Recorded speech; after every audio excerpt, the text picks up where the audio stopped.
Well, I do believe we have a quorum. And now it has new health board member introduction, but was that done last time? Yes. Yeah, okay. And then we have 2 minutes to approve, the March and the April minutes. You should have all received those. Any additions or corrections? Is there a move to approve both? I'll motion to approve both. And a second. Any other questions? All in favor? Opposed? Minutes are approved. Health officer report? Yes. Good morning. So this report's a little bit longer because today we need to discuss the syringe services program renewal. This is a program that comes up for renewal every 2 years. Syringe services program is abbreviated often as SSP and is also known as needle exchange more commonly. So this is a pretty big decision and a big recommendation, and so I felt like it was worthwhile that we go through all of the data that we've been reviewing and discussing together, and that was distributed to you within the last month or so via email, I believe. So all of this data was, and these graphs were created by the state and Dan, so thank you to them for all that because they're very good. So I thought we would, the question today or the procedure is that the health officer, I have to declare to the executive body, which is the county commissioners, to decide whether or not we would proceed and renew this program. There are specific questions related to that, and I'll come back to those at the end. But essentially, that's what we're deciding today. So a quick history of the program. In 2016, it was decided that there was a local hepatitis C epidemic and that one of the ways to approach that problem was a syringe services program based on state recommendations and a state waiver provided. So that program was started then. Currently, the current state is that it occurs on Tuesdays and Fridays at the Centerstone office on 15th Street. We distribute a maximum of 100 syringes per participant. We ask specific IDOH designated questions. We provide educational materials. We provide sanitation supplies. We also provide condoms and Narcan, other preventative health items. We collect used syringes. It's an exchange. They bring in, we give them new. We provide STI and infectious disease testing is offered there twice monthly. Insurance navigation is offered once a month. And through this program, the Wayne County Health Department is available for 911 dispatch to pick up syringes. So that's what's contained in the program. Now, currently, it is the syringes themselves are funded by Reed Health, and the Wayne County Health Department covers the cost of staffing, other supplies, and other needs from that program. All of that, though, is dependent upon a continue or a renewal of the waiver as deemed appropriate. So I have some data to share. There's nothing on the screen out there. Oh, it's behind me. Okay. I don't know. And I'll say that one was. Okay. Well, that's okay. We'll be fine. So I have some data to share with you. Okay. Some caveats to the data. So data about hepatitis C is only as good as testing. So if you do less testing, you will find less hepatitis C. There is no way to test everyone in the community and see what the true incidence that is. So you could see on this graph at the bottom, there is a dip. So we are the blue line and the state of Indiana is the yellow line. There is a dip in 2020, right? And that's because of COVID, right? There wasn't a lot of testing then. The data only goes through 2023, another caveat, but that's the way it works with the state. We collect the data, we send it to them, they compile it, they send it back, and this is how far out we are with that. If I had to guess for you what it would look like in 2024, I would say it would probably be lower than it is in 2023, but also likely related to a testing issue because there was a lot of turnover at the health department and the testing I think fell off in the last quarter of the year probably. But I don't have data for you on that. That's just kind of a guess. So caveats to that. So you see that we had a decline in hepatitis C numbers, and then so did the state as well. On the next page, you are looking at us compared to other counties in the state of Indiana. So in 2016, one of the concerns was how were we in comparison to the rest of the state? And we were in the top 5, being in the worst 5, the highest numbers of hepatitis C. I think we're about 4th then is what I've been told. You see in 2022, we held the crown for that, as in the highest number of hepatitis C in the state. And this is based on like rate per 100,000 population. So it's adjusted for your population in your county. So anyway, we were the worst in 2022, and in 23, we were second worst, with our neighbor Fayette County being the worst. So still not good. Now, the next slide addresses the some STI, so sexually transmitted infections in the community. Now, to be clear, STIs are not spread directly via IV drug use in general, but it is suspected that it's high in this population, and that a program like this at least allows for access to testing and condom distribution. There are a few more slides or pages in your packet that I'm not going to discuss. I'm going to jump forward and now show you. This is your HIV slide, okay? So the blue line at the top, pretty flat, right? That's prevalence. HIV is now a disease that people live with for a very, very long time because of advances in medications. So your prevalence doesn't necessarily change. That's a good thing. It stays. Down here, down way at the bottom, is new HIV in Wayne County. And I'll just tell you the numbers are near 0, which is also a really, really good thing. We do not have an HIV problem, thank goodness. I will also say, though, that just in this world, hepatitis C is thought of as the canary in the coal mine, kind of. I'm from Kentucky. That's a Kentucky reference, kind of. But, you know, it's your harbinger of what is to come. So if you have a hepatitis C problem related to IV drug use, then you have the potential of having an HIV problem related to IV drug use. So you can't know that that's going to happen, but that's how it's perceived. So that's why this is in here, is just to show you where we're at with it. These syringe services programs are meant to design to prevent the spread of both hepatitis C and HIV, but we just don't have an HIV problem, but not a problem. Okay, the next slide is this one. So I was really trying to get at this slide, a way to define whether or not we still have an IV drug use problem. That's challenging to do. If you work in healthcare, mental health, law enforcement, you probably don't need a graph to tell you that we still have an IV drug use problem. But I was trying to get at some data. And it's also challenging to get at that data because you can't just survey people and say, do you have an IV drug use problem? So that's just not very useful. So this looks at our, the blue is overdose deaths and the orange is naloxone provided. So as far as overdose deaths are concerned in our county, at least looking from like 2018 to 2022, the state ranked us as second to worst in overdose death from opioids, so it's still a significant problem. The naloxone, the orange bars, are handed out at a variety of places, not just the SSP. This is just Wayne County Health Department numbers as far as naloxone handed out, but we do hand it out in lots of different localities. However, if there's no IV drug use problem, that there's no opioid problem, then no one needs naloxone. And so it's clear that people need and think they need and want naloxone. So the purpose of that was really to say there is still an IV drug use problem, which is one of the questions we'll have to answer later. So the next slide is our data looking at the people that come to the SSP. Now, they are anonymous. So they have specific identifiers that we can track whether you've been there before and whether you've come again.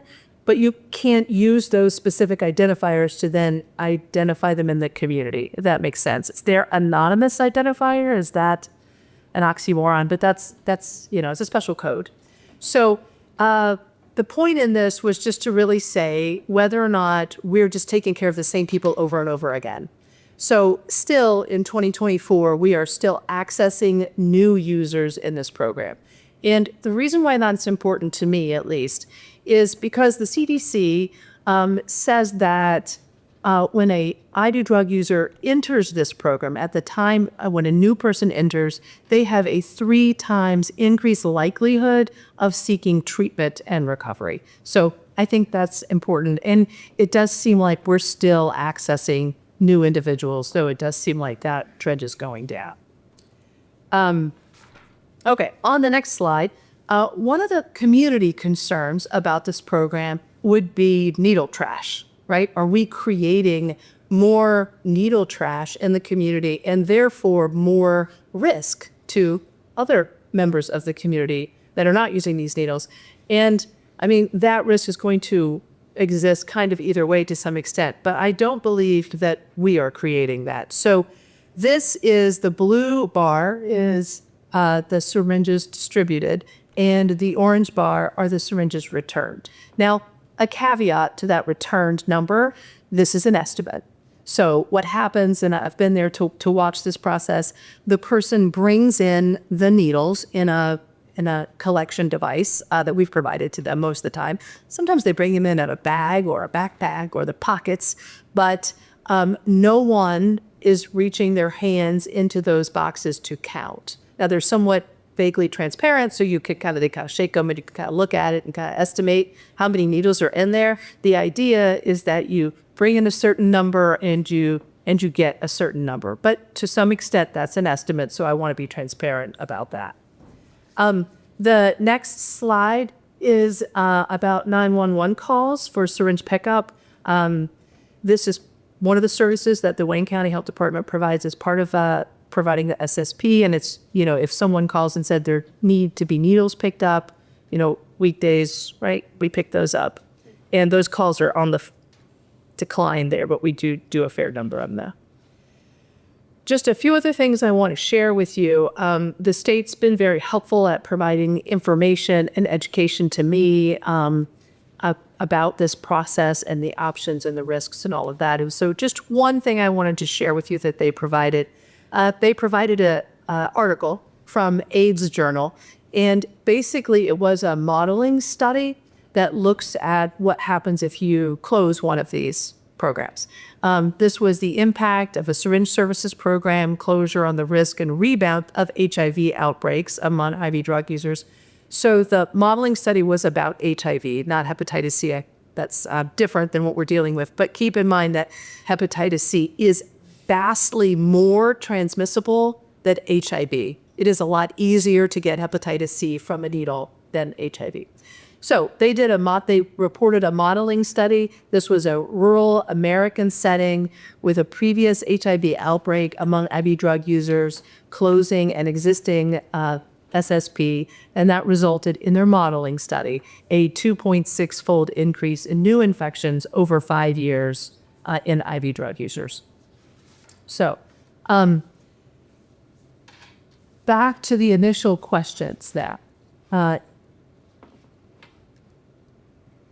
It is my role to declare to you for your review and then to present to the county commissioners for their review and ultimate determination as to whether this program continues. The answer is 3 questions. Is there an epidemic of hepatitis C or HIV? And I would say that there is not an epidemic of HIV. There is, however, a continued epidemic of hepatitis C in this community as based on our current statistics and our stats related to other counties in the state. Is the primary mode of transmission through IV drug use? It is impossible to know that for 100% certain, but it is reported by the IDOH that 59% of cases across the state have a history of IV drug use, and it is clear that we have a continued IV drug use in the problem in the community. So I would say that the answer to that is yes. And then the final question is, does that syringe program is medically appropriate as part of a comprehensive public health approach? I believe that this does continue to be part of a comprehensive public health approach to the hepatitis C problem. It is not going to be enough alone. If we continue this program, there are some changes that I would like to make, that I have in mind, that we would want to address together. But I do think it has shown some success, and it's hard to be completely causative about it, but some success in hepatitis C reduction. It provides people with access to treatment that they might not otherwise have. It provides them to access with Narcan, and we have, again, I cannot be completely positive about it, but we have seen a drop in overdoses, and it provides this group to access to other services that they may not other have access to, which could result in improved health, such as insurance, testing, condoms, Narcan, and other preventative interventions. So that is my proposal to you for your review, and I open it up for discussion. Questions? Comments?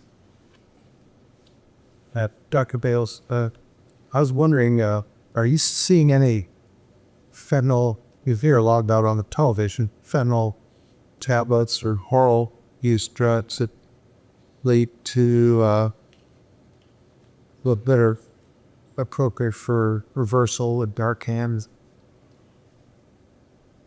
In the emergency departments, Yeah. I would say that's impossible for me to know.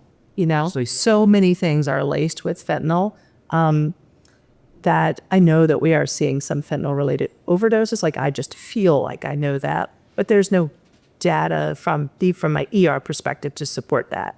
The opioid overdose death rate, I do not think differentiates between fentanyl versus fentanyl used via IV, or fentanyl in a tablet, or fentanyl that was laced in someone's other drug that they didn't even know it was there, which is a huge problem. So there would be no way to know that for sure. And I don't know if there might be law enforcement data about fentanyl. We did reached out twice, but couldn't respond. There's some questions. I'm not sure we asked that one specifically. But I don't have specific data to that.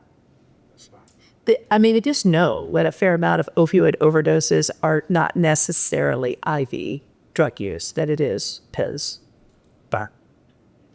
Are we providing fentanyl test strips? I don't believe so at this time.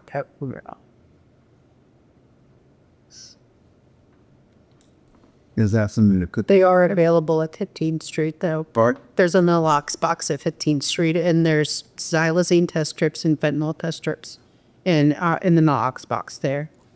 And I say it every time, but it's empty weekly. Like, we are filling that up out all the months. So I think that's something that we... If the program is renewed, wouldn't that be something to consider? Yes.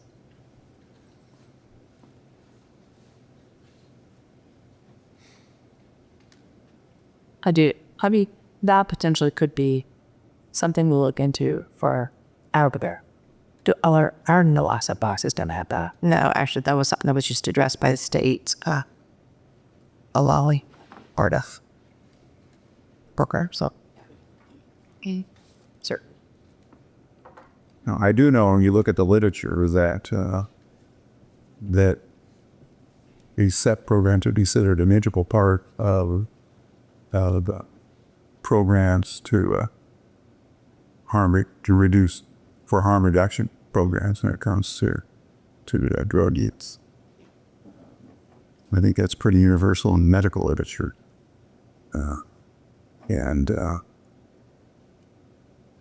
but it's one that leaves the ball of fire of various community assets. So our job is are we willing to forward Dr. Bales' recommendations to the commissioners? I think as a program, it is beneficial in a way. I'll say in a ways because data does not 100%. It's difficult because people are anonymous. But then you also have the side when it comes to financials with it.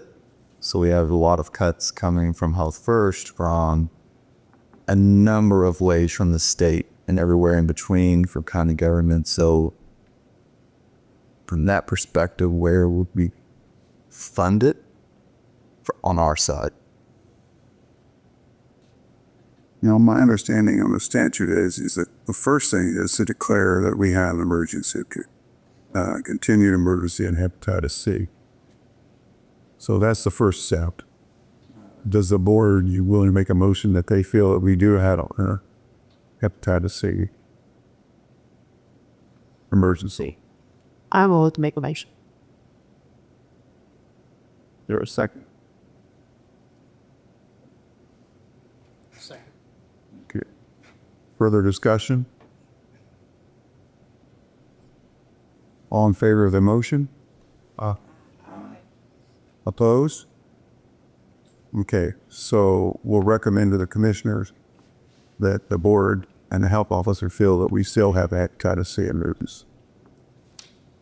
The next part would be whether we recommend that that program continue. Now, my understanding is that if the commissioners state that there is still a hepatitis C emergency, that opens the door for other AECs to possibly run the program as opposed to the health department. So that increases our options. But Dr. Bale's recommendation is that we recommend that we improve and continue the program.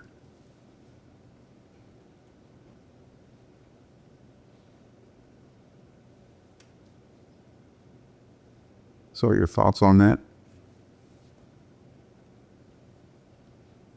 I guess I would go back to the question that was asked earlier on what does that look like from a funding standpoint if it's the Wake County Health Department? Okay, I assume that we're still counting on Reed to provide the syringes. Dan, do you want to comment on? He has a sore subject there. So it could be funded through other funds. So we have, and we're going to go over that later in this meeting here. We're well aware Health First Indiana was reduced. We went from $1.5 million this year to $414,000 for next year. So we're in a deficit of $1.1 billion. So to make that up, I've had to reduce several things. I've had to cut positions. I've had to do a lot of things to get that budget down to a manageable number. So we would absolutely relied on outside help to fund this program. Woodford stacking, this implies, rehouse, so it gives us, I think it was $10,000 this year because we had surplus in that bigger account. Tech leaves $30,000 each year. That would cover the supplies, but not the staff. So it would have to be funded through an outside source, or we'd have to add it to our county budget, 50P budget. Now, some of those services that we provide, it not go away. It would just be allocated there, like testing. Correct. All that would remain at the health department and Berry County Reach programs. We would still provide tests. We would still provide treatment as long as we have prior test duties. See the SSP as access to provide testing to a certain population that we maybe wouldn't otherwise access. But right, those services are not necessarily part of that program. So basically, if we don't have a program, it will limit our access to one of our highest risk populations. Yes, that's our thoughts.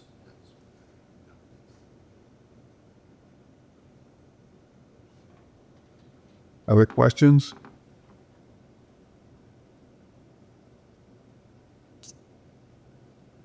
I think a concern has been that there's not been another organization that has express interest or willingness to step into this. So we've not researched it heavily with other agencies. There's only a few agencies you'll see take over. We reached out to Charmaine, I believe is their lead, Fayette County that runs a program down there. And then obviously Secretary Ray would probably be best suited agencies here in town to take that over. So we've not explored that option heavily, but we have reached out to different companies. We not had a response.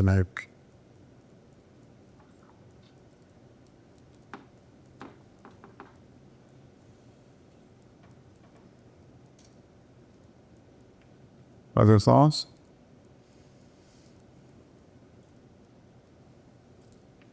Someone willing to make a motion?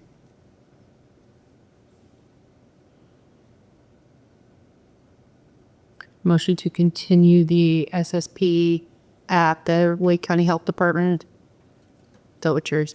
Yes. Yeah. Go on. You that or not? Yeah. That's good. I would second. Second. So the motion is to recommend that the program continue. And of course, that's up to the commissions. All those in favor? Aye. Oppose? All oppose. Okay, there's one. Oppose, super. Motion carries. So my understanding, and this is my first time going through this, but is that the next step is that I will present to the county commissioners and the county council at The workshop. workshop first, a workshop, and then they will take it. Yes. Okay. Clinical services report? All right, just went over April's numbers and what we've been doing for tuberculosis. We did 25 tests. We're treating 3 LTBI patients, and we also saw 2 Class B lateral integrates that we provided testing for. One of those will also be receiving treatment. We did not do any lead testing in April. We are still struggling with when our lead kiddos have elevated levels. Many times when we reach out to the parents to try to get a confirmatory test, they've been told by their pediatrician that they don't need to do it yet, that they can wait another year or so. So we have been in touch with the state to see if they can help the pediatricians. It's not all of them. It's just a handful who don't want to follow the rainbow chart on retesting and confirmatories. So we've been struggling with that just a little bit. With vaccines, we provided vaccines to 32 children and 37 adults. For STI testing, we tested 76 HIV, 71 Hep C, 74 syphilis, and 55 for chlamydia gonorrhea. Treated 16 chlamydia gonorrhea, and then 2 for Hep C and HIV. And then for the SSP, just the members for last month, we had 176 participants, 8 of those new, 12,828 needles in, 12,820 out, 143 naloxone out, and we only had 1 dispatch call last month. For case management, we've gotten our cases down to about 121 as of the end of last month. Most of those, again, we had 69 lead cases. We're seeing a lot more animal bites, which is probably going to happen as we go into summer and everyone kind of out and about. 1 chicken pox, and then 16 Hep C, 8 Hep B, and then the one-offs just here and there. With our social media, we had almost 23,000 views, which is almost double from the month before. 254 interactions, which is 3 times as many as we had the prior month. Our reach is about 6.4 or 6,400, and then we've had 24 new follows. The Stride Center post that we shared yesterday had, I think, 70 additional shares from that, and had a lot of activity. So we're definitely seeing more people jump on board and pay attention to our social media posts. And then for me, the last thing I sent out the tuberculosis management program that I would like to get approval for. If you guys had a chance to review that, have any questions, of course, a little much thicker, but But that is something that the state required that we had not had in place. So it has been reviewed by the state. They approved everything that was in it. We just need to approve it on our end. I think you all received that and at a time, certainly very still. Any questions or comments? So I entertain a motion to approve. Make a motion. For a second. Second. All in favor? Aye. Opposed? Motion carries. Okay, thank you. And that's all I have. Commander questions.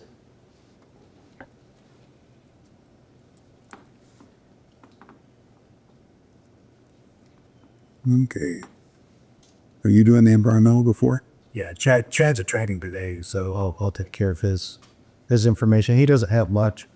This is for the Deputy Director for Environmental Report. We'll start with food and what's been in the paper the most or talked about the most, at least, is Arby's West.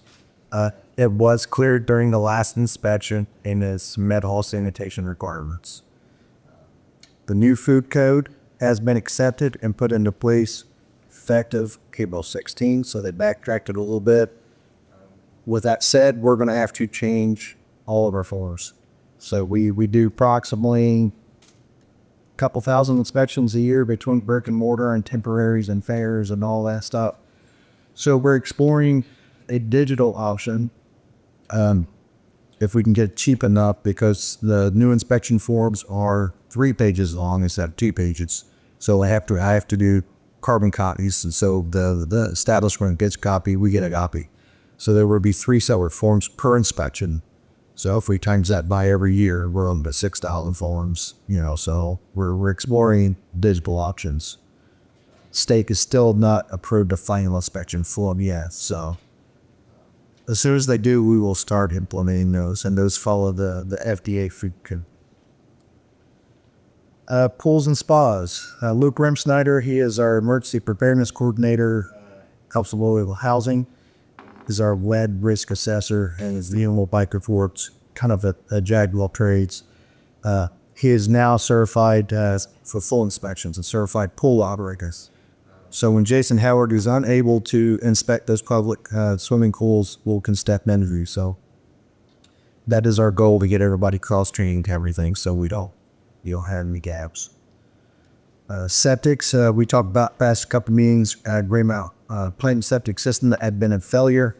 The homeowner has been in contact with the contractor, and they have started the process of replacement. That is all they had for environmental. Any questions? Kind of tag on to that. Chad and I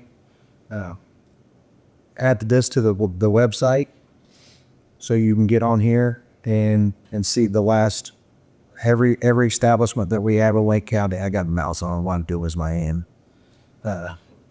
Is on here. Little rag here. So it's not complete. So there are some folders as of now that don't have inspections in there. And the reason is, For one, we just started it, and per statute, we can't post publicly an inspection until 10 days after it's done. That way, the establishment has 10 days to comply, dispute, whatever it needs to be.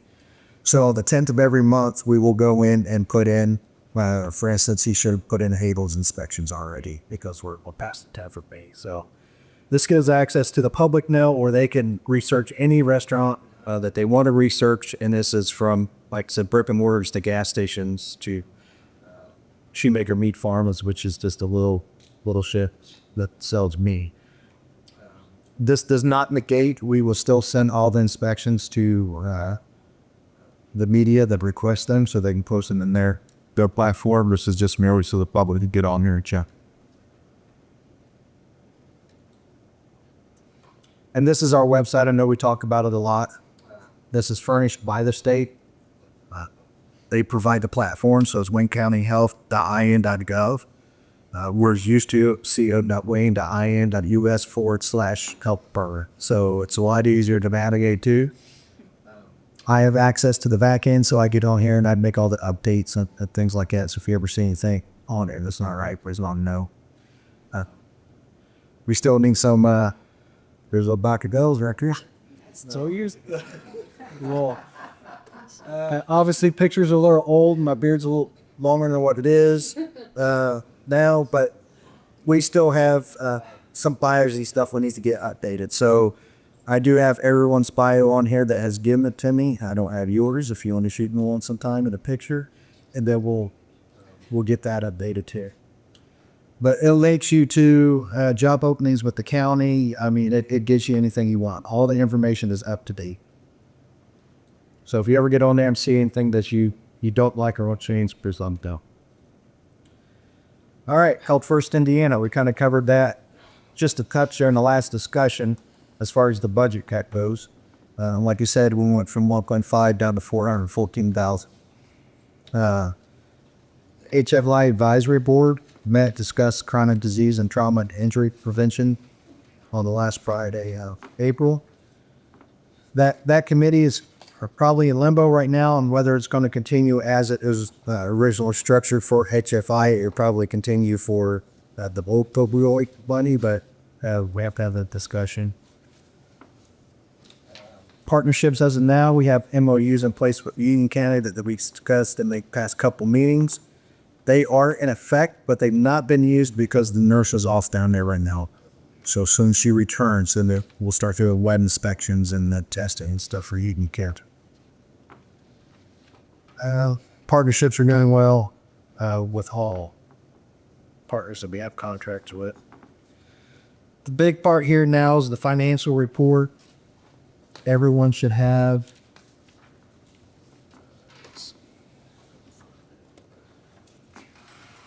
something that looks like this packet, and these are all the funds that we operate out of as of now. So 1159 is the local health department fund, and 1161 right below it is the Health First Indiana fund. So the first line you see here, original appropriation, this is what we started the year with. And then you'll see it increased in a couple of them because we get carryover from 2024 going into 2025. So you'll see at Health First Indiana, we started at $1,562,000. That's what the state had given us. But we had close to $300,000 of carryover that was unused from 24. It goes on down the line there. So if you can see over here on the right, it's the percentages. The percentages are a little bit off at this point. You expect it would be around the 60 to 70% mark. And we are close on a couple of them. But the reason they're not really at that mark is because we're using other funds to supplement. So like for Health First Indiana, instead of using supplies money out of Health First Indiana, I'm using Health Trust and Health Maintenance. Because once these funds are exhausted, they're done. They're not really they're completely exhausted. So I am trying to exhaust these funds. That way I can take as much money from Health First Indiana and carry it into next year to help supplement the loss of the new funding. And health donations, that's a fund that we don't really touch. It's got close to $6,000 in it. The harm reduction fund, this is the fund that Reed gives us to operate out of the insurance exchange. So that shows you the balance that we have in it right now.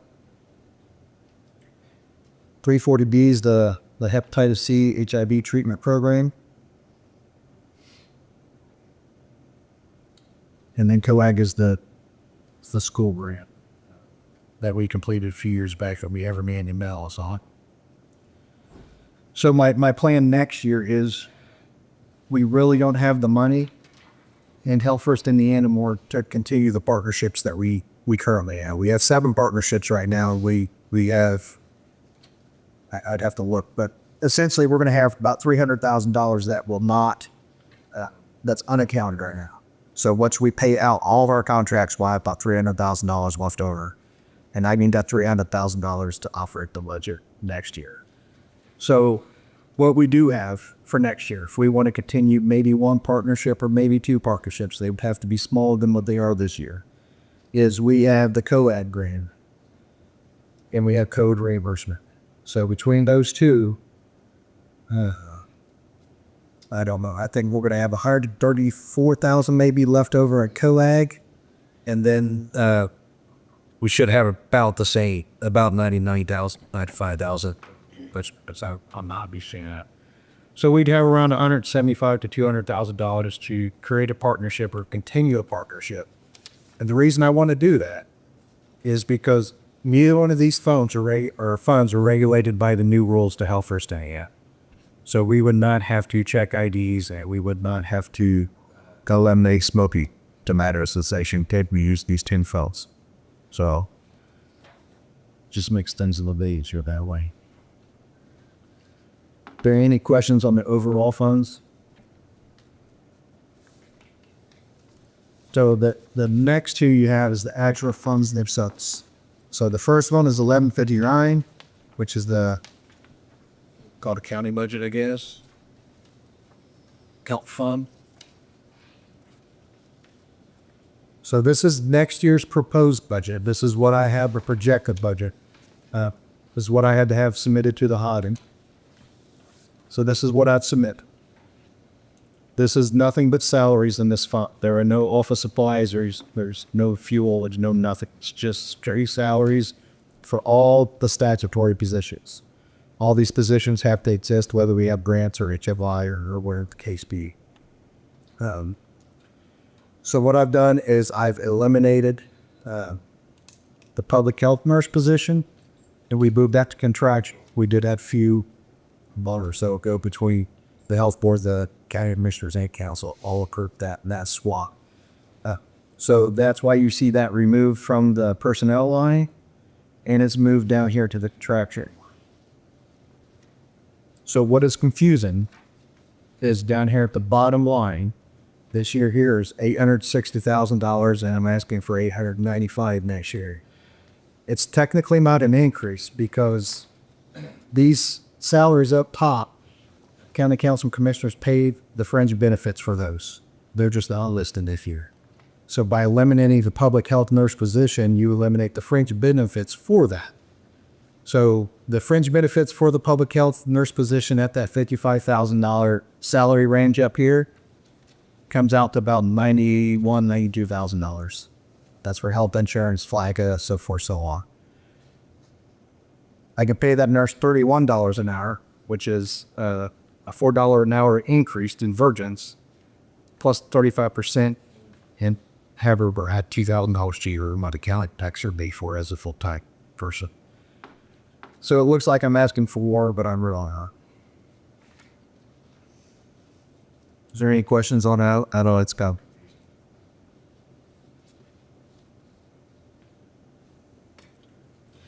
And also, if any of these people here, environmental health specialists, if any are to leave employment, most likely we would not refill those positions.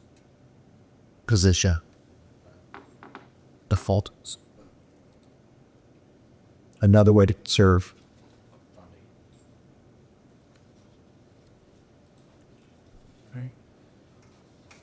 This is the Health First Indiana Fund up on end.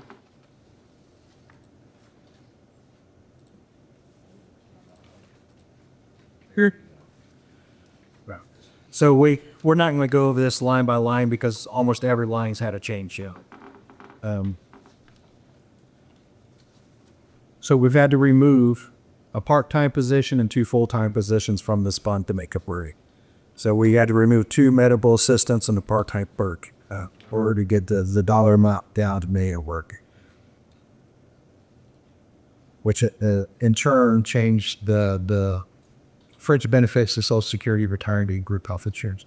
You can see here on group health insurance how much that cost us as the county to pay for that health insurance from one individual employee. So this is worst case scenario, but this is one employee with family insurance. This is about $20,000 a year. That's what the county has to pay. So then we go down to the 2,000 lines, which is typically your supply lines. And we've reduced some and increased some. The main focal point on this is the medical and dental supplies. And that's what I want to point out. Is because we do not have supplement funding anymore. We don't have the immunization grant, a couple other things, because if they cancel, we are now solely dependent to purchase our own vaccines and so forth. So we just placed our fall order for flu and COVID vaccine alone, and it's $110,000. That's what we're becoming at. That's the first order. That's not the whole year's supplies. So that looks like a large number, but it's really not when we spread it out throughout a year's time. How did we do on reimbursing on that? I'm not broke down the numbers. Our medical team typically brings in, we take in approximately $200,000 a year from the medical team. In turn, we take in approximately about the same from the environmental team, from the food permits and bull permits and things of that nature. And then maybe 100,000, 150,000 for violators. So it really depends. It's year to year, but we, if you want to call it a profit, anywhere from $400,000 to $600,000. We're not operating in the red when it comes. Not in that particular budget. That would be 1159. So any money that we receive in and we make doesn't go back into here. It goes into 1159, the first Excel sheet that you did. So that helps fund those positions. So typically county council gets to help $500,000.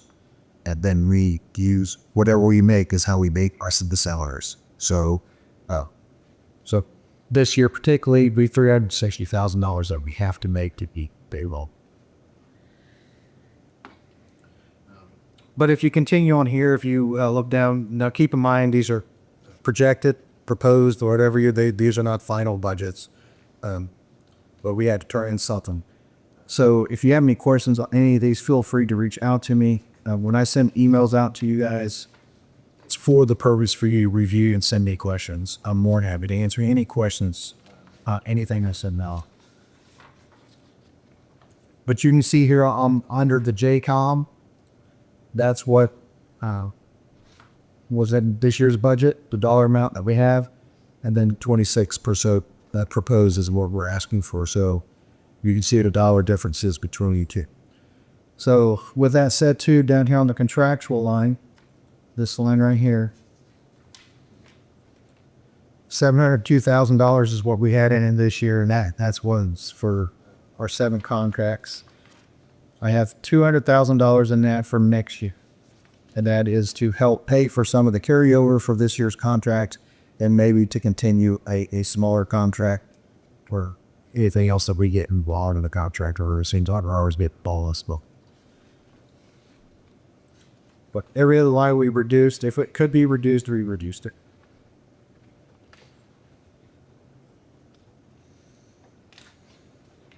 So one thing that is, I did change that was lumped into years past when it comes to services provided or contractual. A lot of things get lumped into contractual. That could be better defined. And one of those things is Athena. Athena is our EMR, electronic medical record system, similar to what Reed uses, called Active Kicking Out. It's our version of Epi. And we have to pay for this on a monthly basis, and it's based off of patients.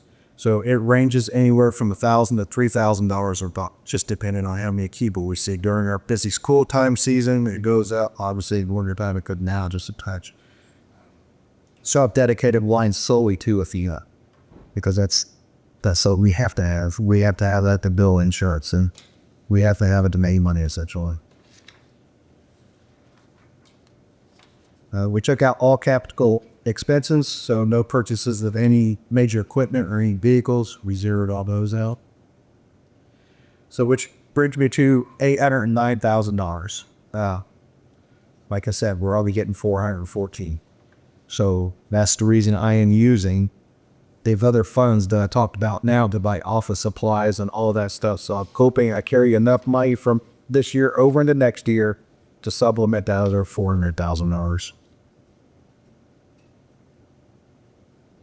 Is there any questions? Anything see I could do different? I could do, feel free to phone me or email. I don't, do we need to approve this? No, but no, it's a nice projected budget. Questions or further comments on the budget?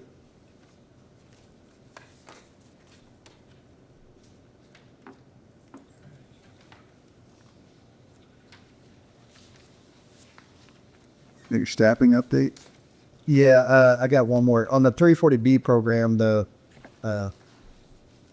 financial report side of that, we made $27,000 in the first quarter, which is a very, very significant decrease. The contract termination for the testing machines, it's been signed. It's ready to go. Away while shaking labels to ship it back. Still waiting on an application for the THUD grant, which is a public health preparedness grant, but the board approved and the elected bodies approved a while back ago. We just had word this morning too. Typically we get $25,000 a year. It's been kept up to $20,000 a year, and we may not see that contract Until the end of the July at some point. Technically, it starts on July 1st, and when we should have started in June was that money, but we won't even see a contract until the end of July. So it could be late fall before we're able to start using it. Right, staff and public health nurse was interviewed, Virgins technically. We sent out a conditional offer and she accepted. She starts on May 19th, so next week.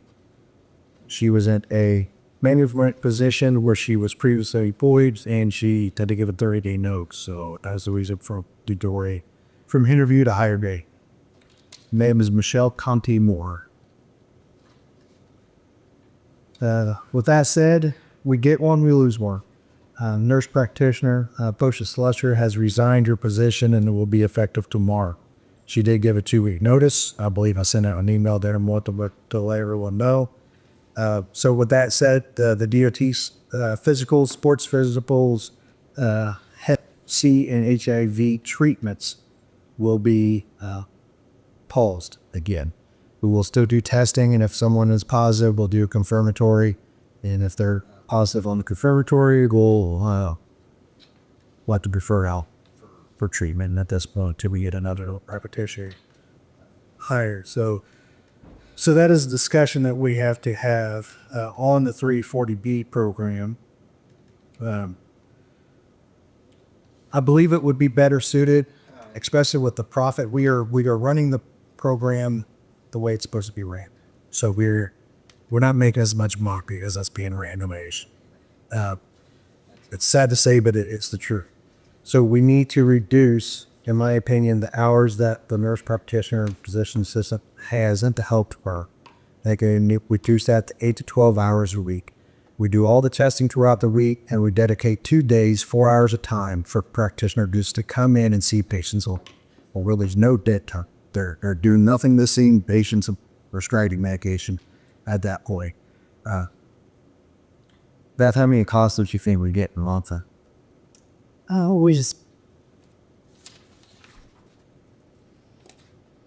We treated 18 last month. 18. Was those repeats or news? I believe those were new. So I truly believe we can spread that number out too, and that would save us money on hiring the nurse practitioner. So right now at $65 an hour, practitioner we have is working 32 hours a week, and in my opinion, only about 15 of that is actual work. It needs to structure. Does the board oppose me pursuing that option, the nurse practitioner? I'm reducing the hours. Ben and I discussed this, and it seemed under the reality of the situation to look at reduce the hours, and as he's proposed. But that always leaves us the option as some of these things become a little clearer, and as we go forward, we'd have the potential to increase over time if it is warranted. We can always scale that over. Right? Yeah, but I think we're obviously we see that. And yet that was Discussed it on Friday too, and you're okay with it when we talk. Yes. But that there's, whoever is doing this is obviously working with a collaborative agreement between Dr. Bells and that nurse practitioner or PA. And two, another thing that was brought up that was a very valid point, for us to get the person that we hire for this position would obviously probably be full-time employed somewhere else. This would be a part-time position for that person. Well, when you work for a medical facility, as Dr. Bells pointed out to me Friday, is a lot of times they send a no-compete calls, so we may not ever get another person into Vergix, because they're working for somebody, a hospital system or the system of some kind that says you can't work anywhere else. So there's a chance that we may have to finagle, old Chris here, finagle our contract out that we can get a person in to supersede that no treatments. So I think you'll just get back to this is Right. If the board does not mind me pursuing this option, I will first get with Virgins to see what we can do. There's a couple names locally that we would like to pursue outside of Virgins, so we'll start to pursuing part of it. there a motion to allow Ken to pursue this?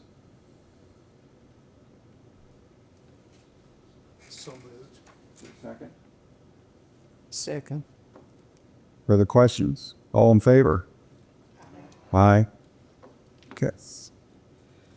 And two, we had to terminate conventional system.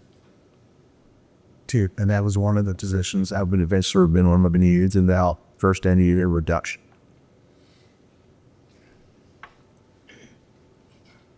So 340B consult to Nelco. He is working on our HRSA compliant policies. We have a meeting with him this Thursday, and he should have them ready for us to review. And then we did meet with attorney out of Washington, D.C., and he's drafting a letter right now.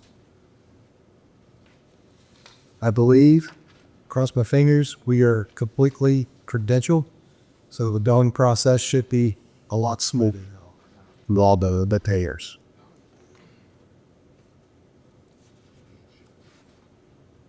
I wanted to thank Dr. Bells and Reed Hospital. They attended a symposium in April, and Dr. Bells do Reed Hospital, Joseph Schulich, and Andrew Did presentation for the state burned out their other presence. Ready for attending, presenting. Saved me from having to get out with it also. So it's always a bonus. We did take possession of our new vehicle the last day of purchase in the world. And then we did take the whole vehicle and donate to the sheriff's store. A couple things to finish up here. With the advice from the 340B attorney and the advisor to NELCO, they suggested that we revise our prescribing and storage of 340B medication or procedure. And basically what that was, it was to add, and I believe we got a copy in this via email. It was just to add a portion to the backside of it that the patient fills out and signs a document that they are requesting their medication be delivered to the Wayne County Health Department instead of bound to delivered by a pharmacy. That way, when we get it, we know it's by their version. It's not, there's no refills or anything. So essentially all this said was that the policy did state that if it was delivered to the Wayne County Health Department, that we would store in compliance with manufacturers' storage rules as far as temperatures and lighting and things like that. We would not put it on a reoccurring filling prescription. And then the attorney suggested that we add this in here that they may show and actually requesting the sign all that they requested. Just a layer of protection. I see here. Yeah. So we can get a motion to Approve that revision policy, that amendment to that policy. Need a motion to approve of the minutes? so moved to approve. Your second? Question? All in favor? Aye. Opposed? All right. So the second one I sent out was the Health First Indiana citizenship verification. This one was due to the legislation that took effect immediately. So it's in place essentially right now as this gets approved. So anybody that is not lawfully in the country and not an Indiana resident, we cannot use Health First Indiana funds for service, as how they explain it in statute. I've reached out several times for definition of the term service, if they will provide. So I reached out to Chris, and we come up with a definition of service. So it's basically what was underneath the definitions on this policy that you receive. So it's direct care, services provided directly to an individual for their health need, including but not limited to medical examinations, treatments, and other healthcare services. Physically put our hands on that patient, basically, is what this means.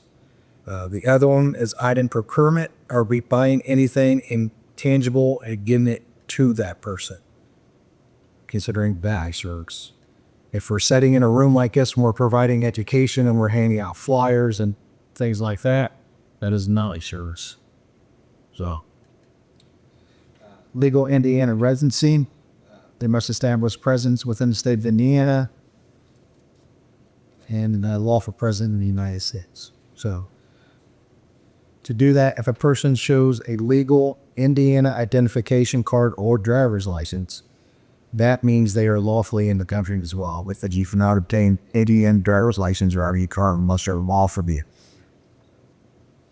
and opposite or to the rest of.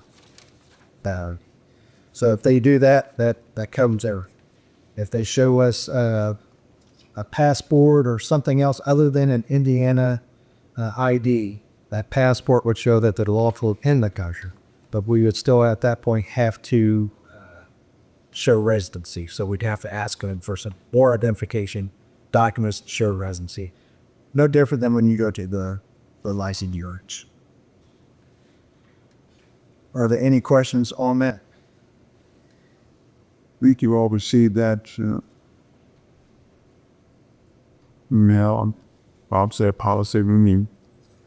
Your state statute. There a motion to approve? so moved.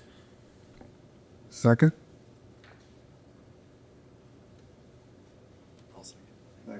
Okay. Further questions? All in favor? Aye. Opposed? Motion carries. So that brings us in compliance with state work counts that they are not a junior Health First Indiana funds and ask for documentation. I've also asked the partners that would do fund with Health First Indiana to give them some kind of procedure or policy of their own. I've sent them a copy of ours. They do use ours as a starting point however they want to do it. And then July 1st is when the tobacco smoking and cessation programs have to end. The new legislation takes effect. Luckily, Purdue and Boys and Girls Club are funded with a different fund, so they are continuing their tobacco cessation programs. Any questions? Oh, I did want to program updates too. We hold a Monday night clinic every Monday night, and we hold a clinic on the first Saturday of every month. So we're going to restructure that too. So on Mondays, from March 3rd of this year to present time, March 3rd we had nobody, 10th we had no one, 17th we had no one, March 24th we had 2, 31st we had 2, moving to April we had 0, 4, 1, 0, 1, 0. So we've always seen 7 or 8 people in 3 months or Monday nights. So we're going to limit that down to this on Monday night a month, and it's going to be decided Monday night.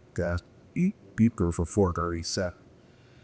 Saturdays we're going to continue those, but I don't know for how long, because January, February, March, and April of this year, and when did Saturday this? Just last week too. We had no one. All said 5 months, we had no one show up on Saturday for these services.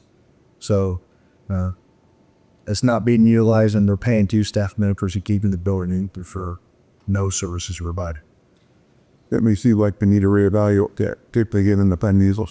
Yeah. So I'm going to let it run for maybe another month or so to see if we can put somebody in here, because it's get close to sometime. If not, we'll probably shut down Saturdays here. And then come like October, the end of September, we may go up to 2 or 3 Mondays again, because that's when schools get made great by the school magazines and all that stuff. So we don't meet the school. Heck, sure, that's your route, but there are the 7 months and then you got it down to what I want. Peace. And then those we have understood to provide care to Ross. So when I went back through and I got these numbers, a lot of these appointments were sports physics and the geophysicals to help. That's which is all Ethan, their practitioner. Physicians is the key. There were some immunization, STD testing.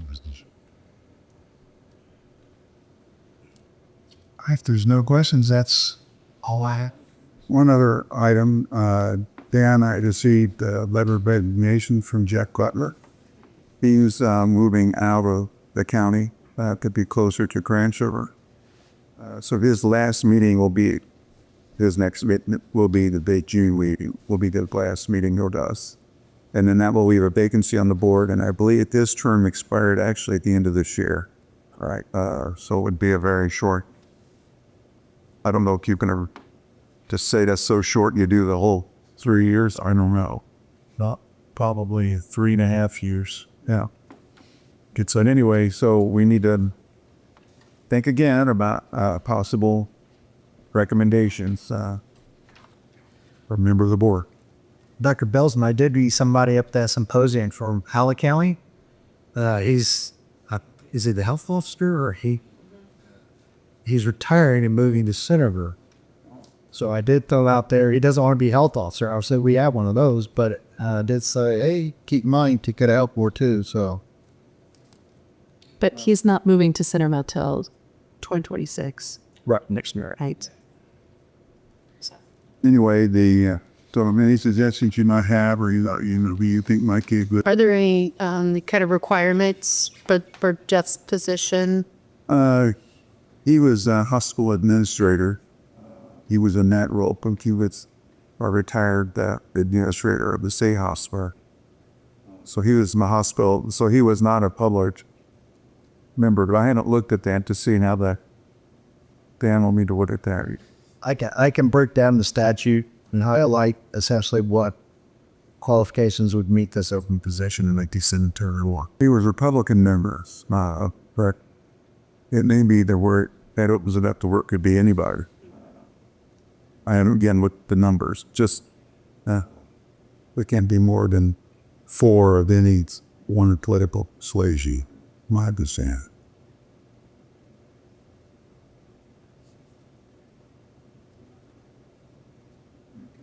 Any other business? Anything from the public?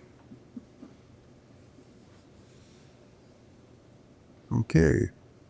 Next meeting will be the second Tuesday in June. I would indicate a motion to adjourn. Motion to adjourn. Second? Second. All in favor? Aye. Thank you, everybody.